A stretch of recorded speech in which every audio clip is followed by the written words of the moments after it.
ئازیزان و خۆشەویستان و بینەران و بیسەران لە هەر شوێنەکەن، السلام عەلەیکم وەڕەحمەت الله وبەڕەکاتوه. لە زنجیرەیەکی نوێیە، لە زنجیرەیەکا دێنەوە خزمەتتان. ئەمانەوێ جارێکی تر لەڵدەکانمانەوە دەست پێ بکەین و بار و کۆچێک پێچینەوە بۆ ئەوەی کە ئەم مەنزڵی دنیاە بەجێبێڵین و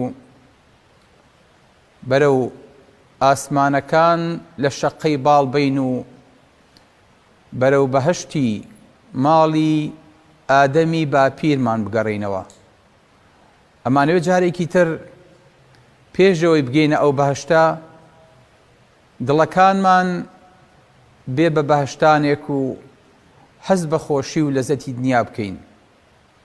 ئەمانەوێت لاشەمان لاشەیە بێ، پێناسەیەکی خۆی بدۆزێتەوە لە دنیاە، بزانێ بۆ دروست بووە و لە پێناوی چیا ئەڕەتێ و لە چۆوە هاتەوە بۆ چۆ ئەچێ.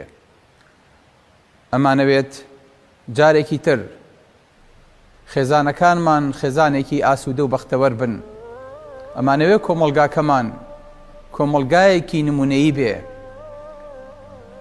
بۆ ئەمە بەستەش هەستاین و لە جەنجاڵی شار خۆمان دەرباز کرد و پەنامان بەخوا گرت و هاتین بۆ ئەم ئەشکەوتەی کە ئەصحاب الکەهف پێ فەرمێت: وإذ اعتزلتموهم وما يعبدون إلا الله فأووا إلى الكهف ينشر لكم ربكم من رحمته ويهيئ لكم من أمركم مرفقا. پەنابەرن بە ئەشکەوت، بچن پشبن بە ئەشکەوتەکەوە. ينشر لكم ربكم من رحمته، لەو ئەشکەوتە تاریک و تەسکەیە خوای گەورە ڕەحمەتی خۆیتان بۆ فراوانەکات.